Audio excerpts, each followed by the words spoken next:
राम राम भाई सभी को। मेरा नाम आर्यन भदौरिया है और मेरी एसएससी सीपीओ 2024 में ऑल इंडिया रैंक 3 आई है।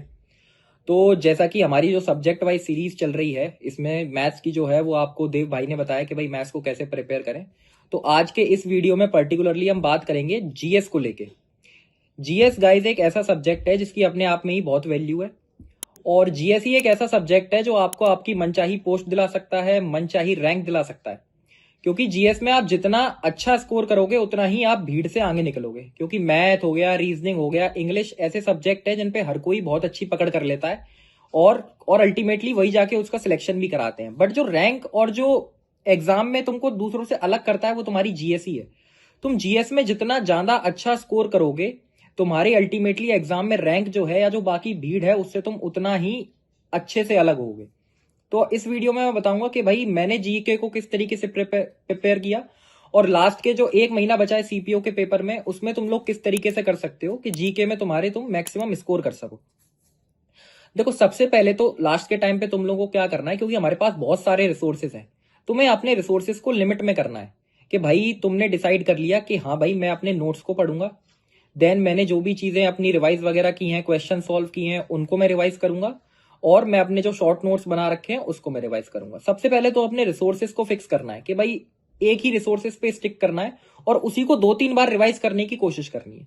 ठीक है। जीके में मैं हमेशा बोलता हूं सबसे ज्यादा जो इंपॉर्टेंट होता है वो हमारे क्रक्स वाले सब्जेक्ट्स होते हैं, जो हमारे कोर सब्जेक्ट्स होते हैं वही जीके में सबसे इंपॉर्टेंट है। जैसे कि मैं क्या करता था, मैंने जीके नोट्स बनाए थे। तो जैसे मेरी ये कॉपी है, देख सकते हो काफी पुरानी कॉपी है, इसमें मेरे सारे जीके के नोट्स हैं। यही मोटी कॉपी की मैं हमेशा बात करता था अपने जितने भी इंटरव्यूज देखे होंगे मेरे, और ये मैंने 19-20 के समथिंग बनाई थी जब मैं मुखर्जी नगर गया था।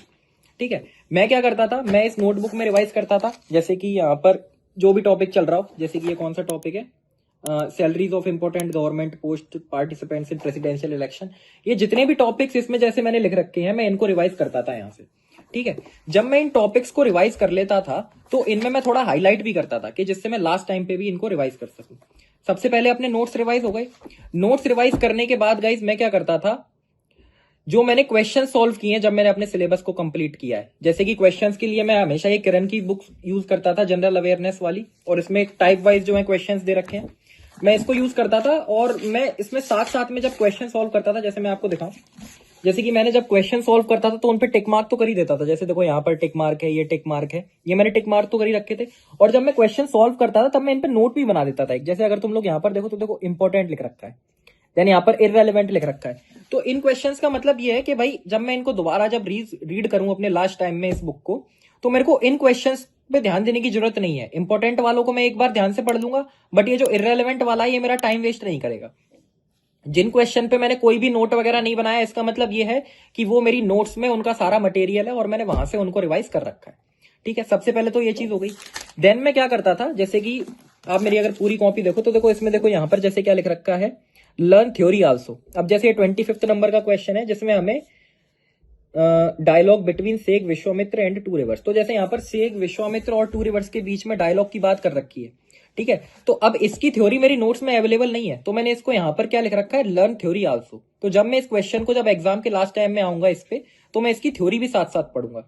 तो इस तरीके से मैं अपने सिलेबस को कवर करता था। अब जैसे यहाँ पर देखो, जैसे 31 नंबर वाला क्वेश्चन है, इसमें बात कर रखी है कार्बन डेटिंग की, जबकि ये इंडियन हिस्ट्री का टॉपिक चल रहा है और यहाँ पर कार्बन डेटिंग पूछा गया है कि भाई कार्बन डेटिंग का मतलब क्या है, क्योंकि इंडस वैली सिविलाइजेशन की बात हो रही है। तो मैंने यहाँ पर इसमें एक नोट बना दिया है कि भाई साइंस टॉपिक इन डिटेल। तो जब मैं साइंस का टॉपिक पढ़ूंगा तब मेरा ये कार्बन डेटिंग रिवाइज हो जाएगा। मेरे को इसके लिए यहाँ पर अलग से कोई भी ध्यान देने की जरूरत नहीं है। तो मैं इस तरीके से अपने जीएस के नोट्स को इस बुक के साथ सब्स्टिट्यूट करता था, जिससे जो है मेरी तैयारी में कोई भी प्रॉब्लम ना आए।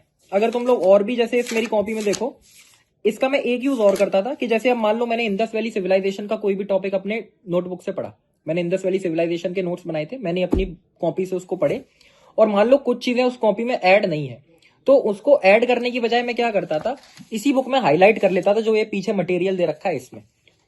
तो जैसे कि मैंने यहाँ पर बुर्जा होम आर्कियोलॉजिकल साइट्स, जैसे कि ये देखो, ये जो ऐसी चीजें हैं जो हमें बहुत ही इजीली नहीं मिलती हैं अपने नोट्स वगैरह में, उनको मैं यहाँ पर हाईलाइट कर लेता था। ठीक है। तो इस तरीके से मैं अपनी जीएस की कोई भी जो तैयारी है उसको इस तरीके से मैं अपने ले जाता था कि भाई पहले मैं अपने नोट्स रिवाइज करूंगा, नोट्स रिवाइज करने के बाद जो मैंने ये अपनी कॉपी किरण की जो पब्लिकेशन वाली बुक है, इस बुक को रिवाइज करूंगा अच्छी तरीके से। जो मैंने क्वेश्चंस पढ़ रखे हैं उनसे एक बार गो थ्रू होऊंगा। तो गो थ्रू देखो कितनी बार मेरा सिलेबस रिवाइज हो गया। एक बार तो मैंने अपने नोट्स रिवाइज किए, उससे मेरा सिलेबस रिवाइज हो गया। एक बार मैं किरण पब्लिकेशन की बुक करूंगा तो इसमें जो क्वेश्चंस हैं, इन क्वेश्चंस के थ्रू मेरा सिलेबस रिवाइज हो गया। फिर ये जो थ्योरी है, इस थ्योरी से जो एक्स्ट्रा टॉपिक्स हैं, जो अगर बाई चांस एग्जाम में आ गए तो मेरे को मदद करेंगे, तो वो रिवाइज हो गया। तो ऐसे करके एग्जाम से पहले मैं 2-3 बार अपने सिलेबस को रिवाइज कर लेता था। तो इस तरीके से मैंने अपनी जीएस की पूरी तैयारी को की है। मैं एक चीज और करता था ऐड, मेरे को जो भी इंपॉर्टेंट लगता था, ये तो चलो जैसे एक टॉपिक की बात हो गई, बट मेरे को जीएस में कुछ भी अगर इंपॉर्टेंट लगा, इर्रेस्पेक्टिव के वो इंपॉर्टेंट है भी या नहीं है, बट अगर मेरा माइंड कह रहा है कि भाई वो इंपॉर्टेंट है, तो मैं एक अलग से कॉपी बना लेता था। जैसे करके ये कॉपी बन रखी है, इस कॉपी में मैं उसको नोट कर लेता था। जैसे कि देखो यहाँ पे देखो, इस कॉपी में जैसे लिख भी रखा है आर्यन सिंह भदौरिया 4600 ग्रेड पे, और इसमें मैं लिख लेता था। जैसे देखो 5 ईयर प्लान के मैंने अलग से नोट्स बना रखे हैं, तो 5 ईयर प्लान इस वाली कॉपी में, ठीक है। और भी जैसे ये देखो M1 money supply credit money, ये सारा इस वाली कॉपी में दे रखा है। तो इस तरीके से जो मेरे को अलग से लगता था कि यार हाँ यार इनको अलग से करने की जरूरत है, तो मैं इनको अलग से नोट कर लेता था और इसको रिवाइज करता था। जीके के लिए मैं इसमें इतनी ही चीजें की हैं और इतनी ही चीजों से मेरा जो है अच्छा रिजल्ट आया। मेरे जीके में अच्छे मार्क्स भी आए हैं। मेरे सीपीओ में 35 मार्क्स थे जीके में, और ये जो मेरा सीजीएल का प्री हुआ था अभी 2025 वाला, इसमें मेरे एडिक्विटी पैटर्न में भी 25 मार्क्स थे, ठीक है। तो जीके सेम है, पैटर्न वगैरह पे मत जाओ कि टीसीएस पैटर्न, एडिक्विटी पैटर्न। अगर इंडस वैली सिविलाइजेशन है तो वो इंडस वैली सिविलाइजेशन टीसीएस में भी है, एडिक्विटी में भी है, ठीक है। तो इस तरीके से मैंने अपनी पूरी जीके को प्रिपेयर किया था। बाकी आप लोगों को अगर ये वीडियो हेल्पफुल लगाओ तो भाई चैनल को सब्सक्राइब करो, वीडियो को लाइक करो और वीडियो को शेयर करो। Thank you.